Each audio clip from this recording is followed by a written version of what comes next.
Hi, my name is Holly Petrovich, or Holly Mazzola. I was just recently married, so that's being changed. I am applying for the U.S. Rice Producers Association scholarship that's coming out this year, um, and I am a second year PhD student at Texas A&M University. A lot of my time is actually spent on my current research, which focuses on improving nitrogen management and greenhouse gas mitigation for rice production under alternate wetting and drying. Pursuing a PhD in soil science is actually something that goes back really far for me, about 10 years. I kind of knew that I wanted to be in the agricultural space and specifically in research. I come from a ranching family myself, so I have really deep roots in agriculture. And I have a long-standing love of academia and learning as well. So I knew fairly on that this is what I wanted to do and this is the sphere I wanted to be in. And I really couldn't see myself in any other industry. So I'm actually really thankful and frankly thrilled that I got this opportunity with A&M to pursue this opportunity and learning more about rice and focusing my research on the problems that rice producers in Texas face. So a lot of the hobbies that I have right now in my personal life are are actually a little bit on the sideline at the moment because I'm going through a lot of life phases, getting married and moving, and I've just bought a house, so there's a lot going on. But when I do have time, I actually really like gardening. I'm trying to set up a greenhouse in my new home so I can grow my own like herbs for tea. I'm a huge tea lover. So that's the current project that I have going on. I also really love crochet, but because I'm in a PhD, of course, the majority of my time is incredibly focused on that. But it's still, I find a lot of joy in it, so I'm not upset about that at all. So my passion for agriculture definitely comes from my family. I'm from a family of goat ranchers in Sabinal, Texas. I've seen the struggles of small producers firsthand. My family never grew rice, but goats have their own unique challenges, and unsurprisingly, the largest one when I was growing up in Sabinal was a lack of rain.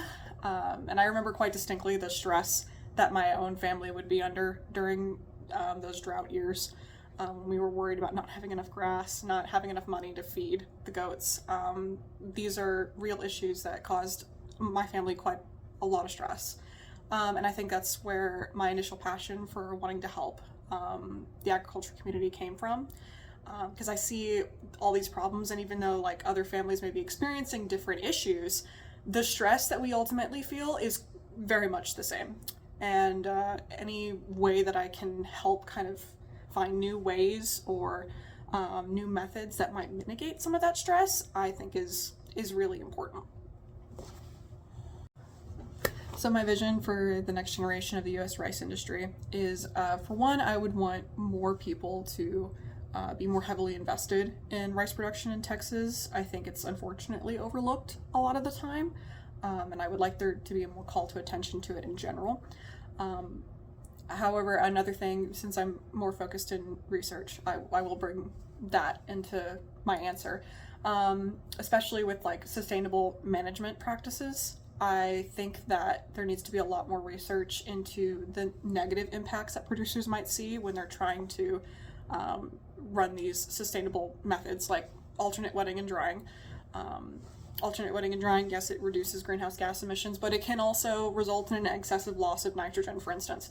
So looking at these kinds of issues and trying to figure out ways to mitigate them so that they are still financially something that a producer can utilize so that they are getting, the bang for their buck, really. They are mitigating greenhouse gas, but they are also not using an excessive amount of nitrogen or hurting their finances in any way. Or maybe we're looking at incentive programs that can help close the gap on those margins, but in still a way that is beneficial for the environment.